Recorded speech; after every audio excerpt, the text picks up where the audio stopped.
una prédica que está muy enlazada con este cántico. Luchemos ardientemente por la fe. Este es un texto que está en el libro de Judas. El libro de Judas lo estamos estudiando los miércoles ahora mismo. Y ya le dedicamos un miércoles y estudiamos la mitad de la epístola porque es un solo capítulo. Por eso lo que ustedes ven ahí es el verso. Como tiene un solo capítulo, dice Judas 3b. Y es la segunda parte de un verso, del verso 3.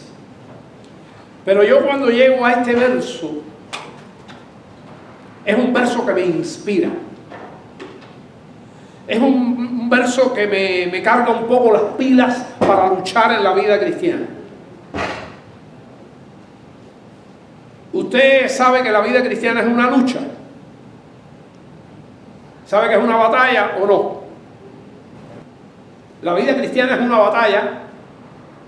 Si usted no la siente como una batalla, pasan dos cosas. O usted no está convertido al Señor, o usted está lejos del Señor. Porque si usted está convertido y cerca del Señor, la vida cristiana es una lucha. Y fíjese lo que dice el texto de Judas, que es el texto que le da título a mi mensaje. Un mensaje que he predicado en mi vida pocas veces con este título, pero cuando lo he predicado, la gente que lo ha escuchado, años después me ha llamado y me ha hablado del título de este mensaje. Porque nos anima a ser fieles en esa lucha. Por ti yo me decido, dice el cántico que acabamos de cantar, y si perezco, que perezca. Perezco por Cristo y en Cristo. Dice la Biblia que en el Evangelio, el que pierda su vida la ganará, y el que la gane, ¿qué le va a pasar? La perderá. El que cree que la está ganando. Y están llegando los tiempos difíciles, hermano. Y por eso, estudiando la epístola de Judas, me inspira esto a ser fiel. Me inspira este verso a poner un título. Porque la vida cristiana es una lucha. Si usted se la toma en serio. Si para usted de verdad Cristo existe y Dios existe. Como hay una gran parte del mundo que ni lo toma en cuenta, ni cree que existe, ni nada por el estilo. Y mucha gente que dice que existe, es mentira que cree que existe. Estamos en tiempos difíciles. La semana pasada dije, oren por mí y oremos todos, porque no sabemos a quién de nosotros nos toca ser un mártir del Evangelio. ¿Sabe lo que es un mártir? El que da la vida. Y este mensaje de hoy, usted ve que dice primera parte, hoy vamos a entrar en un diagnóstico, vamos a entrar en cómo funciona la cosa, y la semana que viene vamos a entrar en la aplicación práctica más intensa, y va a tener esas dos partes. De manera tal que estamos tomando la epístola de Judas para empezar este mensaje, dándole el título, luchemos ardientemente por la fe. Esto está en Judas, el verso 3 de Judas. Acuérdense que Judas tiene un solo capítulo. Ahora, cuando yo estoy en mi a solas con Dios, escuche que le voy a abrir mi corazón. Cuando yo estoy en mi a solas con Dios, con mi Biblia, tratando de apartarme de todo lo que me distrae, porque mira que hay cosas que nos distraen en este mundo. Todo nos distrae para sacarnos de la presencia de Dios. Cuando yo estoy en esto, que ya tengo una idea de cómo voy a desarrollar mi prédica y estoy orando a Dios, accidentalmente, entre comillas, accidentalmente me aparece un texto en la computadora. Yo no apreté una tecla, apareció ahí, y cuando leo aquel texto, es que sentí que Dios me estaba hablando. No tiene que ver con el mensaje, pero sí tiene que ver. Ese fue el texto que me confirmó que el mensaje que traía era de Dios. Ese texto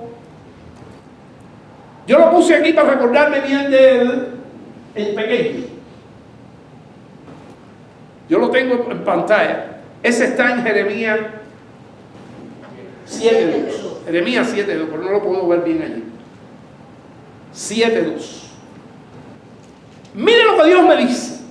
No es este mensaje, pero mira cómo voy a empezar. Y ya empezamos a imbuirnos en la palabra. Ahí va, ponlo.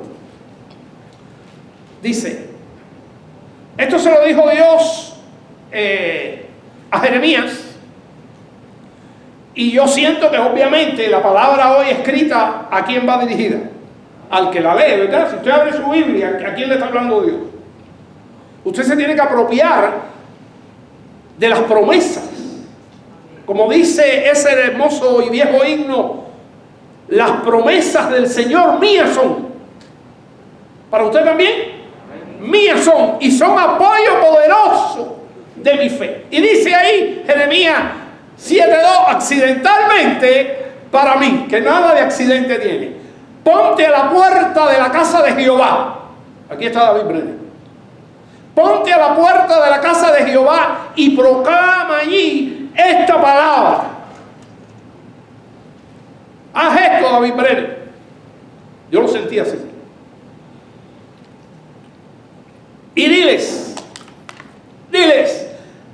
oíd palabra de Jehová. Lo que vamos a hablar hoy, que comienza con Judas 3, ¿cómo se llama este mensaje? Luchando ardientemente por la fe. Lo repetimos. Luchando ardientemente por la fe. A mí me parece que lejos estamos de eso. Se lo digo con sinceridad. Y yo le digo, Señor, ayúdame a vivir lo que predico. Ayúdame a vivir este título. Lo repetimos. Luchando ardientemente por la fe. Casi Judas está diciendo en su carta a los hermanos: escribo esta carta para que luchéis. Escuche cómo dice el texto completo. Para que luchéis ardientemente por la fe que una vez fue dada a los santos en la historia. En la historia del hombre. Esta es la fe que una vez fue dada a los santos, a los que han sido escogidos por Dios, para que sean su pueblo, para salvación, para ser fieles, para amar, para ser limpios.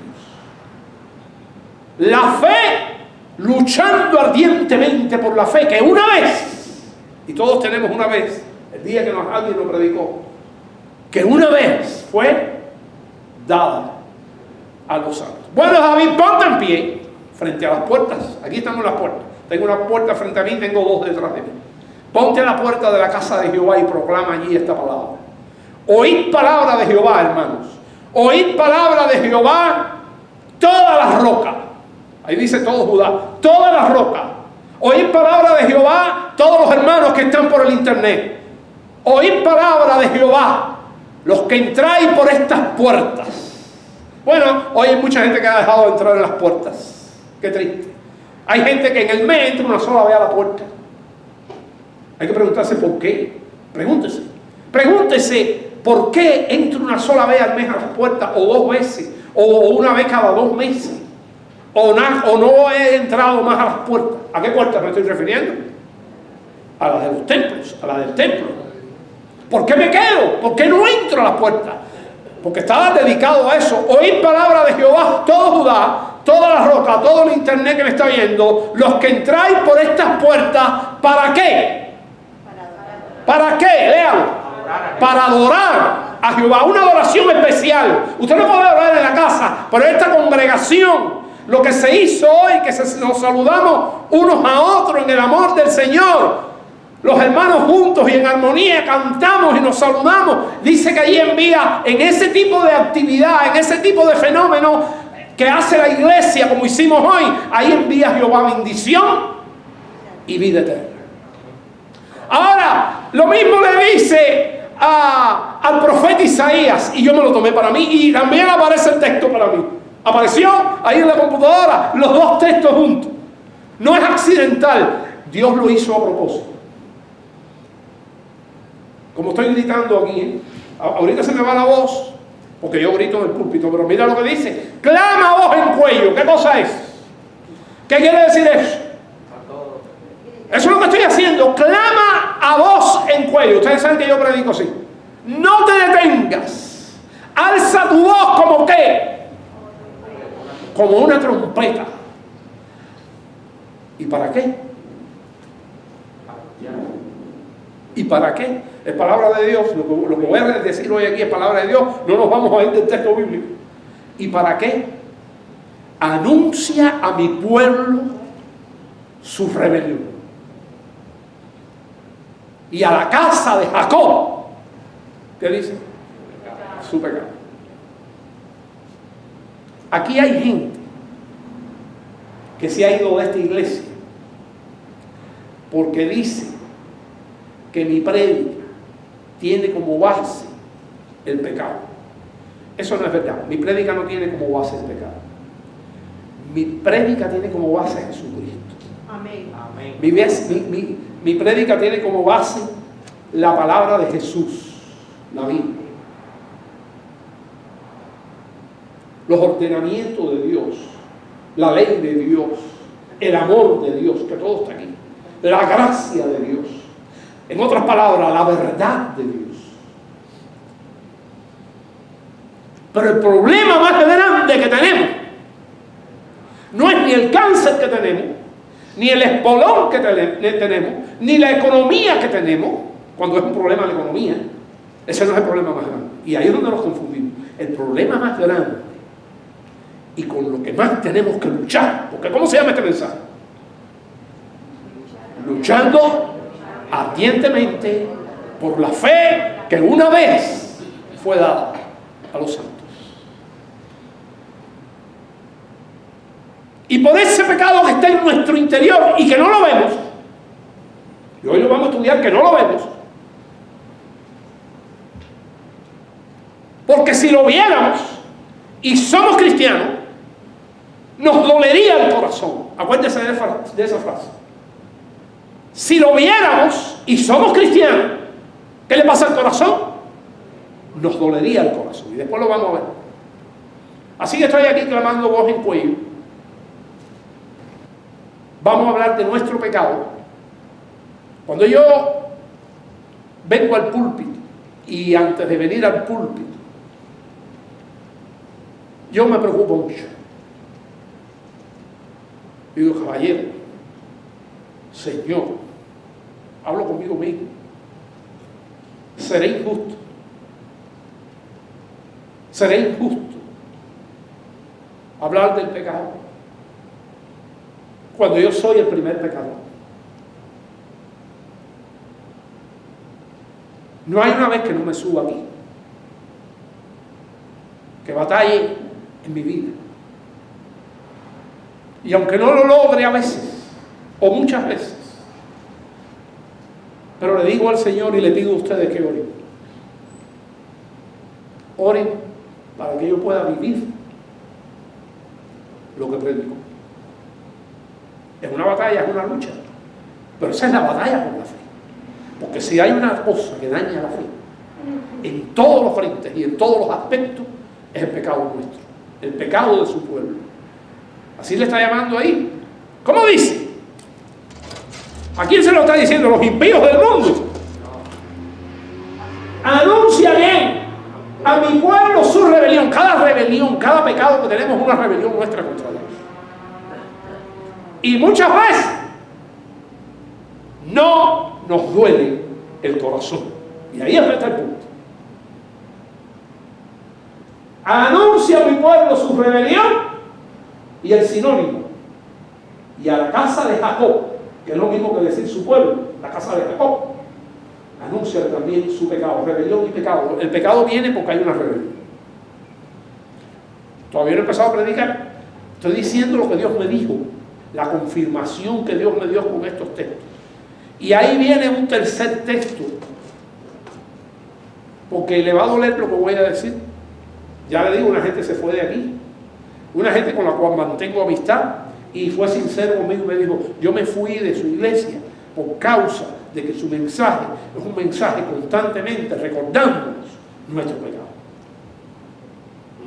tratando del pecado. Si ese es el problema más grande que tenemos, hermano, el más grande que tenemos. Si usted es fiel y tiene un cáncer y se muere, ¿para dónde vas? Para el cielo. Pero si usted se mantiene al día arrepintiéndose de su pecado y batallando y luchando, mire que tenemos que batallar con cosas, pero lo más importante es el pecado, porque las demás cosas no hay nada que nos enrede más los pies, que nos enrede más el corazón, que nos enrede más la vida para ser fiel que el pecado, para tener fe que el pecado. El pecado es una carga que llevamos arriba, nos enreda, es una trampa, nos enreda los pies. Es un lazo que para salirnos de él nos lleva tiempo. Y entonces el pastor tiene que hablar así, alto, firme y con valor. Y la gente se irrita. Y la Biblia lo dice. Yo quiero ir a Eclesiastés 12:11. Vamos a revisar el libro de Eclesiastés 12:11 a ver qué nos dice. Las palabras de los sabios son como aguijones. Esa mujer se fue de aquí por un aguijón. Eso era un aguijón que tenía arriba de ella. Y cada vez que yo predicaba, ¿qué cosa era? ¿Qué cosa era? Un aguijonazo. Las palabras de los sabios son como aguijones y como clavos hincados. La de los maestros de las congregaciones, de aquellos que predican la Biblia. Porque hay mucha gente hoy que no predica Biblia ninguna y que predica lo que la gente quiere oír, y claro, se le llena mucho la iglesia. Y como clavos hincados la de los maestros de las congregaciones, pronunciada ¿por quién? Por un pastor. Y el verso 2 de ahí, de ese mismo, este es el 1 con el que acabo de leer, dice: ahora, hijo mío, y ahora está hablando con ustedes y está hablando conmigo también, porque yo soy el primero que estoy sentado en el banco. Ahora, hijo mío, ¿qué dice en azul? ¿Qué dice? Sé amonestado. Está diciendo, recibe el aguijonazo, recibe la amonestación. La amonestación es la disciplina. Siempre, cuando hay una amonestación es porque hay una disciplina. A veces la amonestación es de palabras, es verbal. A veces es un castigo más fuerte, es una amonestación más fuerte, es una disciplina más fuerte. Hoy vamos a meternos en eso. Hoy vamos a meternos en eso. Mire, yo quiero crear un cuadro aquí. Vamos a tratar con nuestro pecado, ¿verdad? Y por lo tanto vamos a estudiar el pecado. Cómo funciona el pecado en nosotros. Sutil, que no nos damos cuenta. Y como no nos damos cuenta, no nos duele. Tiene que llevar el mecanismo ese. Ahora, en el libro de Hebreos, escuche, hay como, parece como una obra de teatro, o como una película se monta en el libro de Hebreos, donde nosotros estamos viviendo nuestra vida. Escuche, ¿quiénes somos los protagonistas ahí? Nosotros. Y hay en el capítulo anterior del capítulo 12 de Hebreos una lista que se llama los héroes de la fe. En el capítulo 12. Y ahí la primera lista es las grandes cosas que hicieron los hombres de fe. Tremendas cosas. Mataron a filo de espada e hicieron huir ejércitos enemigos que eran más fuertes, más grandes. Pero en la fe lograron la victoria. Otros vieron a sus muertos resucitar. Todo está en una lista que fue una bendición tremenda. Pero la otra lista, en el mismo capítulo 11, son de otros héroes de la fe. Que no nos gusta mucho esa lista, porque dice, otros fueron aserrados, pasados por una sierra. ¿Se imagina usted por causa de Cristo que lo amarren en un trozo de palo y que allá el trozo de palo esté caminando para arriba de una sierra y usted siente el sonido de la sierra inexorable y que ya viene destruyendo el tronco de palo grande donde usted está amarrado y que lo está destruyendo como si fuera una mantequilla y que eso mismo le va a pasar a su... Dice que fueron, como dice la Biblia, aserrados. Otros vivían pobres, cuyas casas eran las cuevas y no tenían ni ropa casi.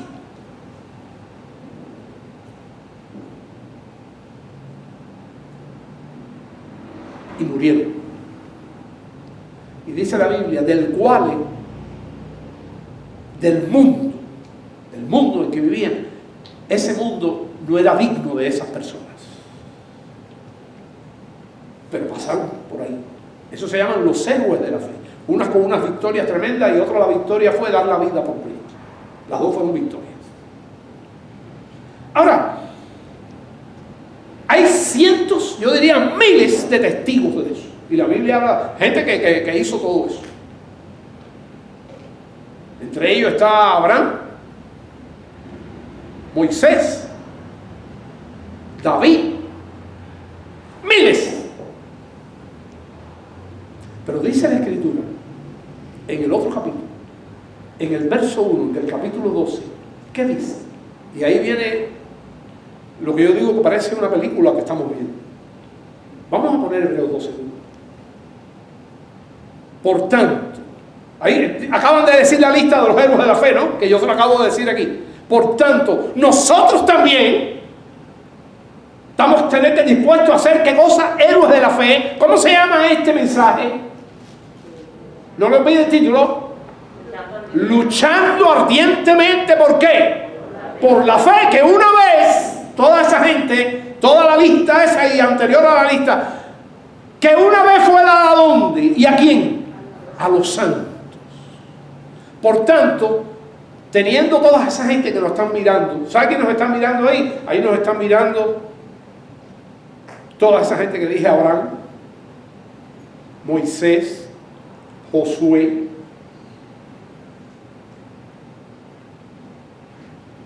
David, Pedro, Pablo, Juan,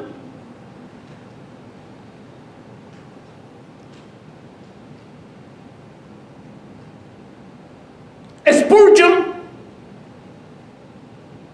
que ya no es de la época de la Biblia. Spurgeon es de qué? De nuestra época. Hace unos siglos atrás, un gran predicador y fiel. Dicen que algunos lo comparan a Spurgeon con el Pablo del siglo XIX.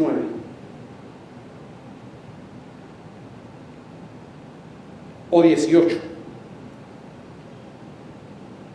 Ahí tenemos una lista, pero sí sé que son miles y miles de gente que no está aquí.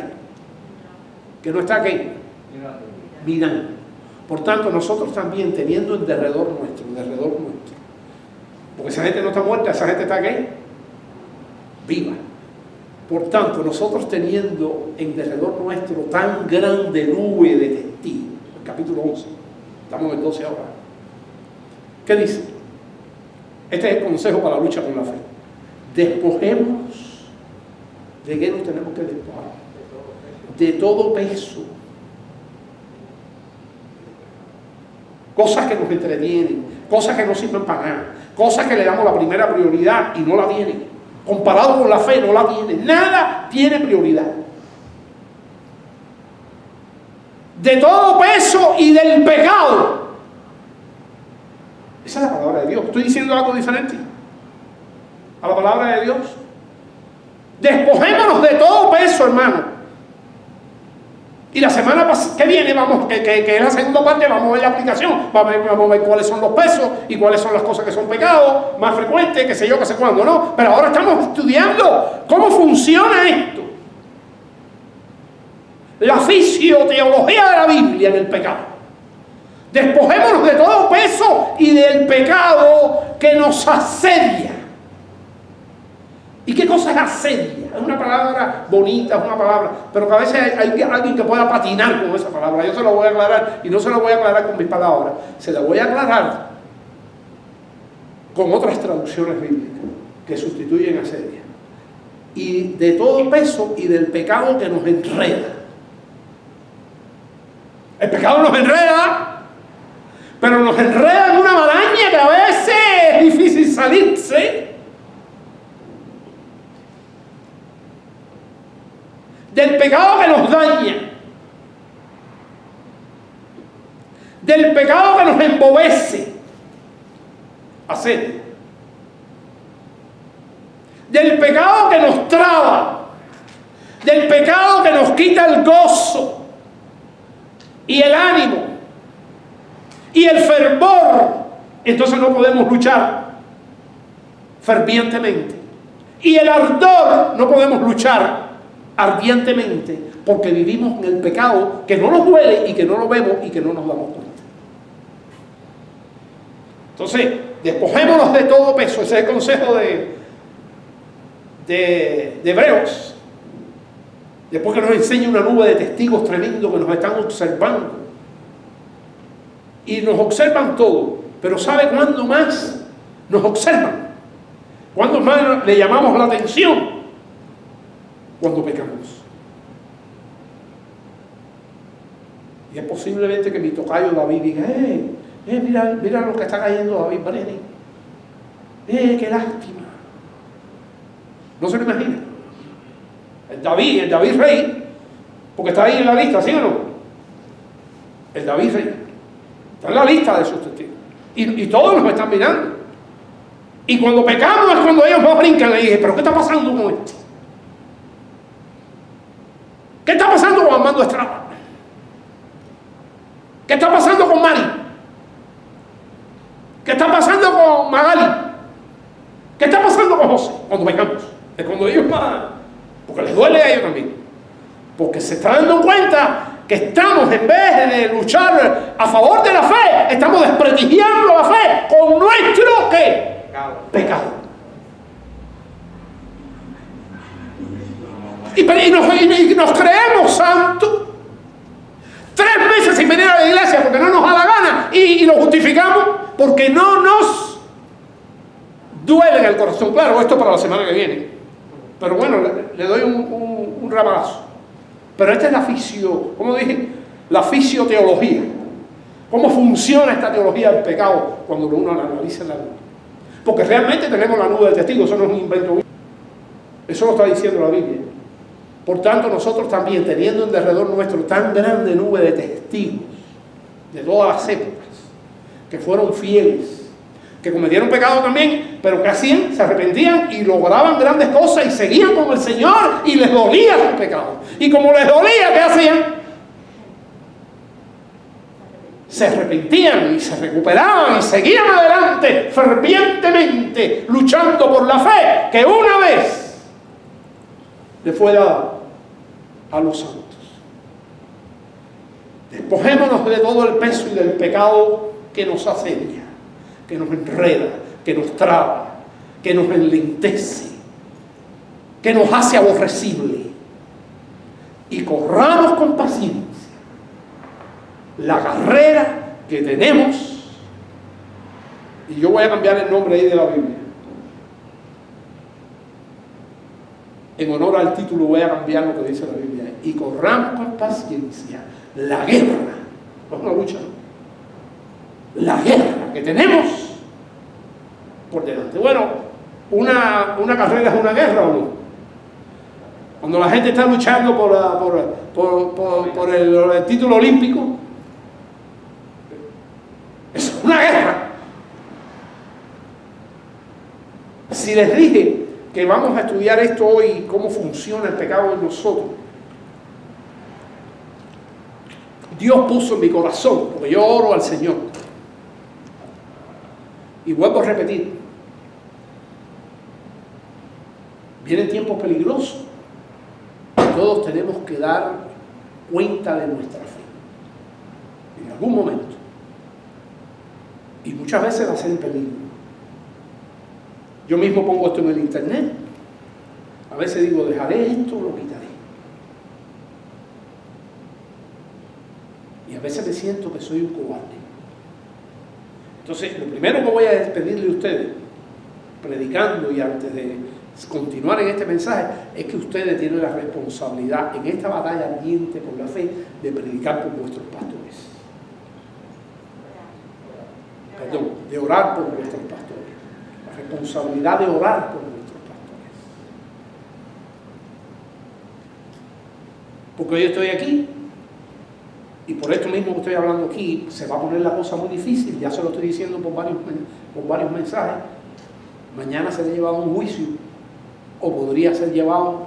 Dios tiene forma de librarme, pero puede ser que me pruebe, o alguno de ustedes.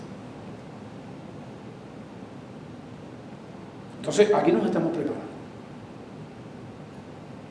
Viene tiempo muy difícil. Gente que parecía hombres de Dios y que a lo mejor lo son, pero se están echando para afuera.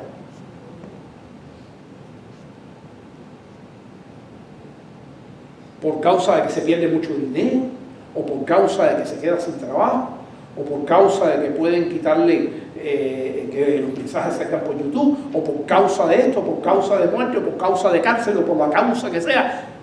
La gente empieza a echarse ¿para dónde? Para atrás. Y yo pregunto y me pregunto, ¿me echaré para atrás cuando me toque? ¿Te vas a echar para atrás cuando te toque? Aquí no estamos preparados.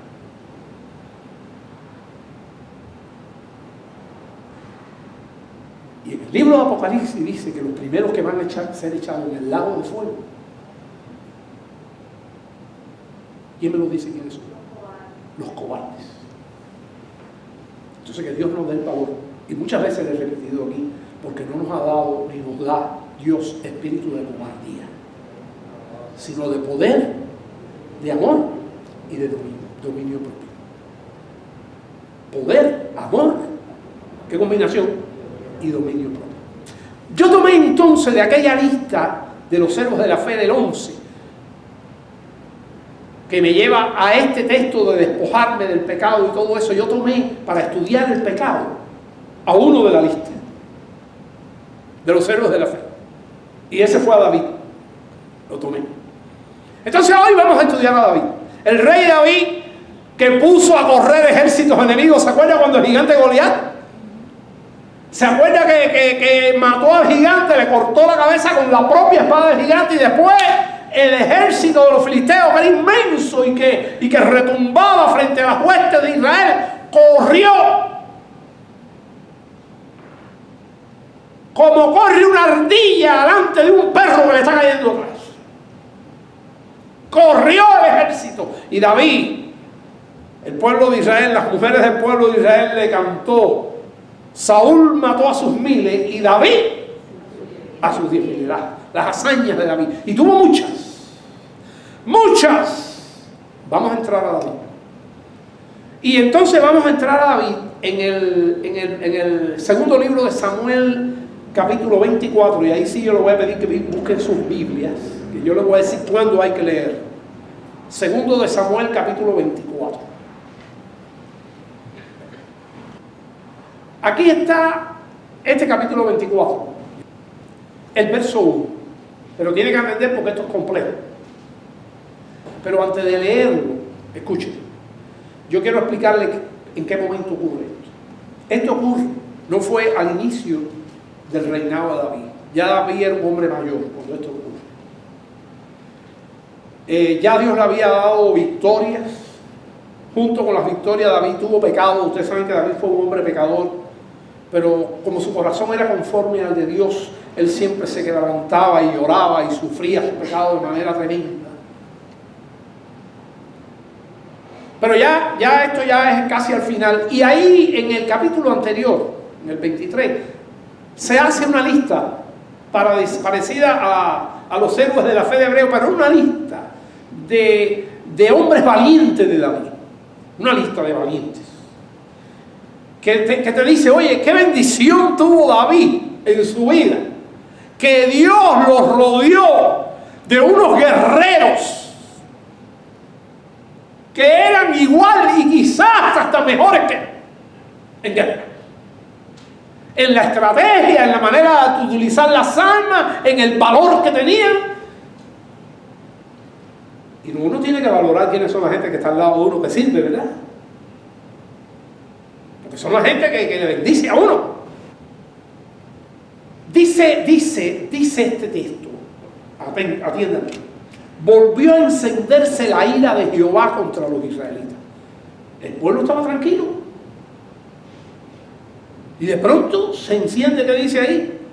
La ira de Jehová contra los israelitas. E incitó a David contra ellos, diciendo. Dice que Jehová incitó a David. Lo dice, ¿no? Ok. Ve y haz un censo de Israel y de Judá. O sea, David es incitado por Dios, dice ese capítulo. Yo cuando yo leo eso, que está en el libro, incitado por Dios. Porque al final de esta historia, vamos a ver que esto fue un problema tremendo, que esto fue un pecado. Porque estamos estudiando el pecado, y en este caso un pecado de David. Entonces, yo comencé la historia y llego a este texto y dice, ¿y cómo dice ahí que Dios incitó a David? Qué raro está eso. Veías un censo de Israel y de Judá. En el verso 2, que está ahí mismo, ustedes lo ven que está ahí mismo, ¿verdad? Y entonces el rey fue para el jefe del ejército, que era Joab. Ese era el general del ejército, que estaba con él. Fue para arriba a darle la orden. ¿Ok? Pero una de las cosas que te utiliza para estudiar bien la Biblia es la comparación. Porque a veces en la Biblia hay textos difíciles de interpretar. Y una de las leyes hermenéuticas es que la Biblia aclara la propia Biblia. Entonces aquí yo quiero aclararle a ustedes, que sí que estamos aprendiendo hasta un poquitico de hermenéutica, le vamos a aclarar aquí y yo quiero dar un saltico entonces a otro texto. Dice, ¿qué dice? ¿Se levantó quién? Satanás contra Israel e incitó a quién? A David. A que hiciera censo al pueblo. Entonces por un lado dice que fue Dios. Y por el otro lado dice que ¿quién fue? Satanás. Dios nunca incita a nadie, tienta a nadie para hacer el mal. Lo que pasa es, ahora estamos metidos en la fisiología de cómo actúa el pecado en nosotros, que cuando nosotros tenemos una pecaminosidad dentro que no ha sido resuelta, que hay muchas, y que no la vemos, y ahí viene una tentación de parte del maligno, pero el maligno para trabajar con nosotros tiene que pedirle permiso a Dios igual que a Job, ¿se acuerdan? ¿Y cuánto más al escogido? Bueno, nosotros también somos escogidos, el escogido de Jehová, el rey David. Y entonces le da el permiso a Satanás, y para algunos israelitas ellos sabían que al final el que dio el permiso, ¿quién fue? Dios. Entonces dicen, Dios incitó. Pero eso es peligroso, porque en sí el pecado surge, la incitación surge de la naturaleza pecaminosa que hay en nosotros, dentro de nosotros, para pecar.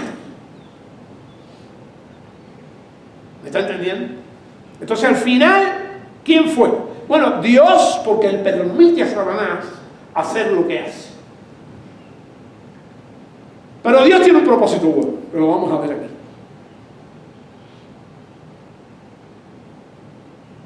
Así que vamos a ver aquí, dice, se levantó Satanás contra Israel e incitó a David a que hiciera censo del pueblo. Y David dijo a Joab, ahí nos quedamos, ¿verdad? ¿Verdad? Ya David está incitado, ya David dice, están casi, ya su reinado ha tenido una tremenda cosa buena, ha sido tremendo. ¿Y cuál es el pecado que hay en David? Y David dijo a Joab y a los príncipes del pueblo, id y hacer censo a Israel desde Berseba hasta Dan. O sea, todos los lugares donde hay israelitas, quiero saber cómo es mi ejército. E informarme sobre el número de ellos para que yo lo sepa. Y aquello cogió a Joab. Le dijo, ¿qué le pasa al rey? Joab, el jefe del ejército, le cayó eso algo extraño. ¿Y qué le pasa al rey? ¿Para qué el rey quiere contar? Vamos a gastar energía, tenemos que mover mucha parte del ejército para empezar a contar gente. Lo que tenemos es que reposar por si llega otra guerra mañana, pero ¿qué le pasa al rey? Realmente, la Biblia no nos dice exactamente lo que hay dentro de David, pero había algo malo. Entonces, nosotros sospechamos. Ya David está con su reinado realizado, ejecutado. Ya es un hombre que no es tan joven. En esta etapa que ocurre esto. Y lo que piensan la mayoría de los analistas bíblicos es que David quería ver el ejército que tenía. El ejército que quien logró, que él logró. ¿Qué clase de ejército? El resto de los países del mundo no me puede ganar. Porque ¿qué clase de ejército? A lo mejor tenía un poco de temor escondido por ahí, otro pecado. ¿Es pecado el temor o no? Lo hemos estudiado. El único temor que deberíamos tener, y siento mucho por lo que se han perdido los mensajes anteriores y se lo han perdido, es el temor a Jehová, que echa fuera. ¿Qué echa fuera el temor a Jehová? Los demás temores. Pero él tenía un temor. Y usted sabe, eso lo ha hecho siempre los ejércitos. Ustedes no han visto que cada rato China y Rusia y los Estados Unidos también y Cuba hacen una gala de lo que tienen. De lo que tienen, de los tanques, de las cosas, de los submarinos, y se lo enseñan al mundo. Como diciendo, no te metas conmigo. Y David tenía una clase de ejército, hizo el censo. Algo había en David de pecado, o sea, la altanería, que él cree que para que la gente vea lo que él logró, que la gente vea, que los generales del ejército, que el pueblo de Israel vea, que el mundo vea qué inteligente es él y qué guerrero es. O a lo mejor era un temor, pero algo malo. Y ese es el pecado, se esconde dentro de nosotros. Y a lo mejor usted medita un poco y ora a Dios y Dios le dice otra cosa que podría tener David. Pero lo importante es que es la raíz de pecado que está. Esta naturaleza caída. Esta redención que está en el todavía, en el ya y el todavía no, ¿se acuerdan? Hasta que el Señor venga en nosotros. Y que si buscamos de Él y de su palabra, Él va a hacer que tengamos más temor a Dios que nada. Y vuelvo a repetir el mensaje de la semana pasada: el verdadero amor de Dios produce en nosotros el temor a Dios, que echa fuera, ¿qué cosa? Los demás temores. Si acaso David tenía un temor ahí, para él asustar un poco a los ejércitos enemigos. Pero este era un buen hombre, inteligente, el jefe del ejército. Vamos a ver cuál es, ahí también en Crónica, la advertencia de Joab. Dice, ponme el próximo. Dice, ¿para qué procura mi Señor esto que traerá pecado sobre Israel? ¡Wow! El jefe de ejército. Eso debería saberlo el rey. Porque si hay una gente que tiene que dar clase a su pueblo, además de los sacerdotes, enseñar la palabra, es el rey el que tiene que enseñar la palabra también.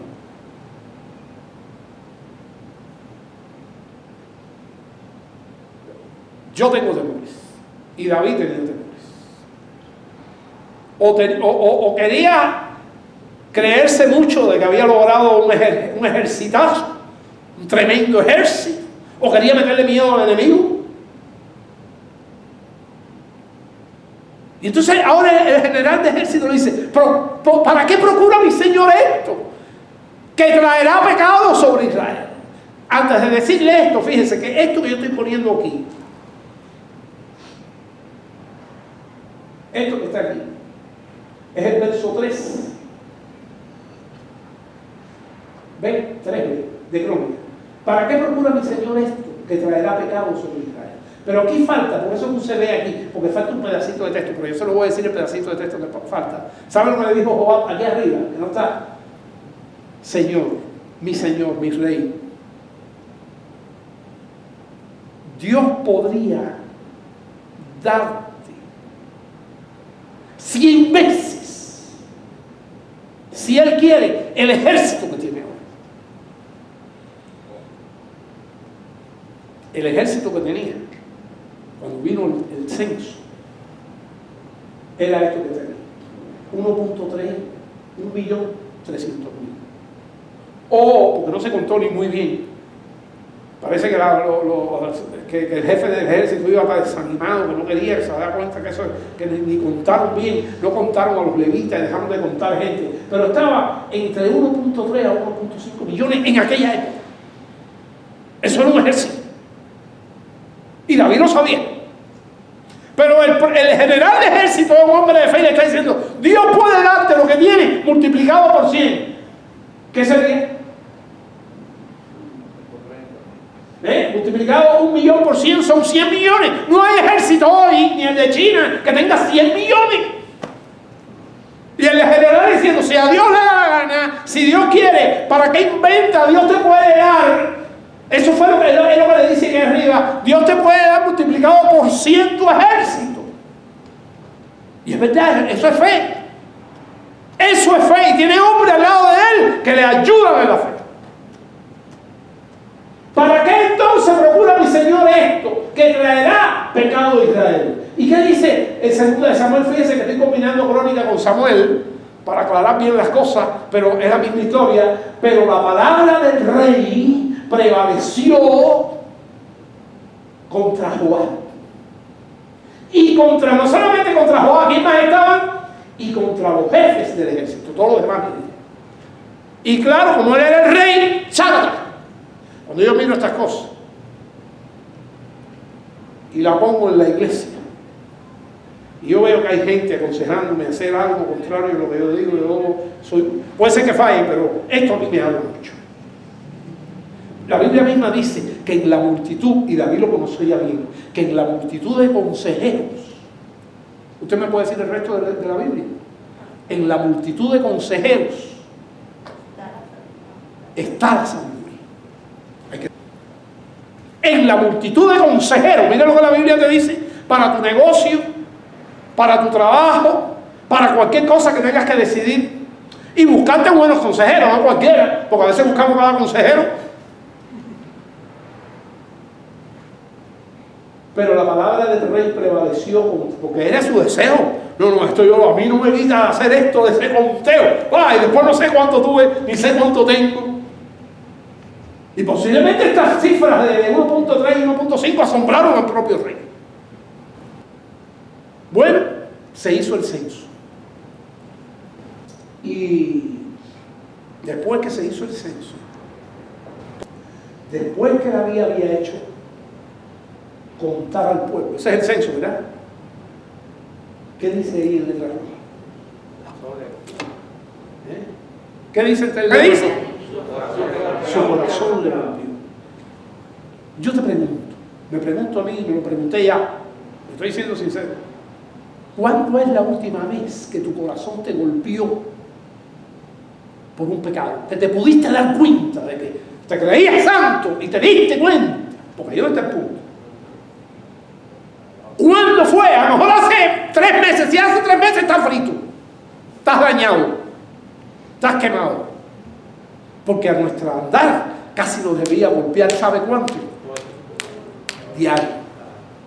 ¿Cuándo fue la última vez? Este es el gran mérito de David, del hombre de Dios cuyo corazón, está hablando del corazón ahora, cuyo corazón, y ahí es donde todavía simplemente ya le dijeron, ya contó el pueblo, ya le dijeron el resultado, y después que ya se sació, se le abren los ojos, se da cuenta de lo que decía su.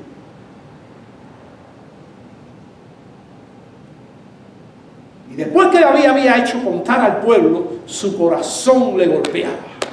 El golpe del corazón duele. Y David dijo a Jehová, y ahí viene una oración de David: he pecado gravemente No, no es, ay, pequé un poquito. No. Sus consejeros habían venido, su gente que Dios le había mandado, le habían dicho, rey, no haga eso. ¿Estás haciendo mal, rey? No, mira, ¿cómo tú me vas a decir a mí, que soy maestro tuyo, que mi corazón está haciendo mal? Vaya a hacer el... Y venían los demás, jefe, oiga, rey, piénsalo bien. ¿Qué tengo que pensar? Vayan a hacer... Y no pudieron convencerlo. Ahora dice, mi corazón, he pecado gravemente al haber hecho esto. Pero ahora, oh Jehová, quita, por favor, el pecado de tu siervo. Podemos entender ahora por qué Jehová le permitió a Satanás. Satanás tenía esperanza de que no le iba a doler el corazón y que iba a seguir con su pecado y que iba a hacer daño y todo eso. He pecado gravemente al haber hecho esto. Pero ahora, oh Jehová, quita por favor el pecado de tu siervo. Yo creo que llorando dijo esto. Llorando. La Biblia no lo dice, pero yo soy seguro que lo dijo llorando. Porque he actuado como tú. Muy neciamente.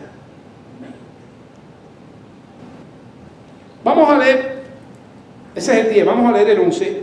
Tiene su Biblia lista, yo le dije que la tuviera lista, vamos a leer los versículos. Le mandé a sacar la Biblia con 2 versículos. 24:11. Dice aquí, y por la mañana, yo pienso que a lo mejor esta oración la hizo por la noche, o por la madrugada, o quizás muy temprano en la mañana, pero me tiro más a pensar que la hizo en la noche, esta que está aquí en esto. Pero ahora en el verso 11 dice, y por la mañana, cuando David se hubo levantado, vino palabra de Jehová a él. Y acuérdense que yo le digo que en medio de nuestro pecado, cuando viene palabra de Jehová a nosotros, es porque eso es misericordia. ¿Ok? Si no hay palabra de Jehová, preocúpate.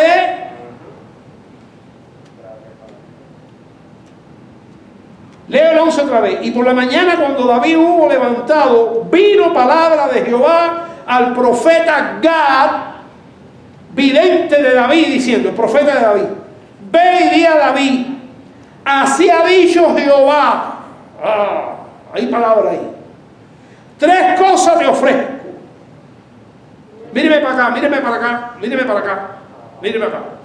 Mire, cuando usted comete un pecado y se arrepiente, pueden ocurrir varias cosas. Ya David está castigado cuando David le golpea el corazón, eso es un castigo, eso es una amonestación.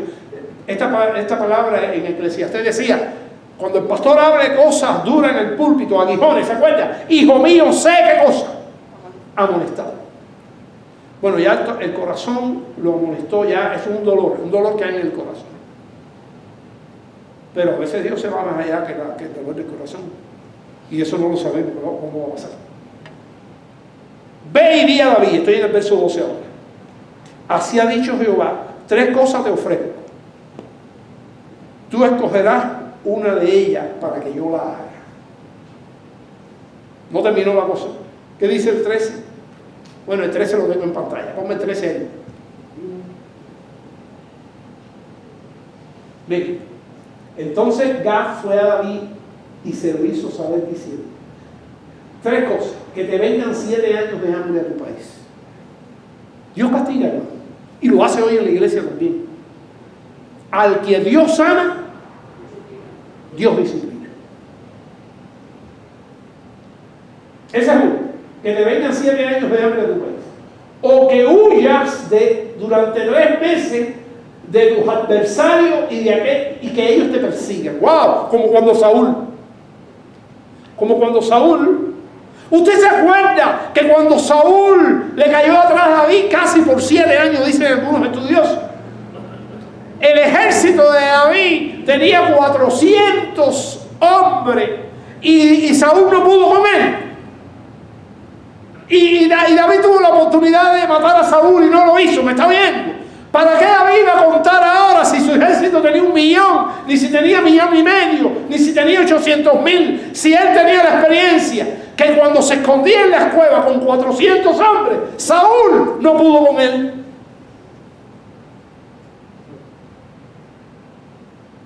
Usted medita que huyas durante 3 meses de tus adversarios y que ellos te persiguen, o que haya una epidemia en tu país durante 3 días. Y le dijo, ahora pues piensa bien y mira qué he de responder al que me ha enviado. ¿Qué le respondo a Dios? Tenía que coger una de esas 3 cosas. Ya aquí terminé mi mensaje. El resto el domingo que viene. Vamos a ver la práctica. Vamos a ver cómo se aplica esto en nuestra vida. Vamos a ver todas las cosas lindas que nosotros hacemos, que nunca nos duelen en el corazón y que para nosotros son buenas. Vamos a ver esto. A lo mejor la semana que viene 3 egoístas. A lo mejor la semana que vienen 3. Ojalá que se llene esto. Bueno, aquí termina. ¿Sabe qué escogió David? Yo se lo voy a adelantar. Él dijo, mira, él escogió esta o esta. A ver, la primera y la tercera. Una de las dos. Pero esta, dijo, mira, prefiero caer en las manos de Jehová que en las manos de los hombres. Así que dile a Jehová que estoy en sus manos. Quiere decir que le dijo a Jehová, o escoges esta, Jehová, escoges esta, Dios, o escógeme esta. Escógela tú conmigo. Escógela tú. Porque en la mano tuya tengo más misericordia que en la mano de los hombres. Eso es verdad. Vamos a orar. Señor, aquí está tu palabra predicada.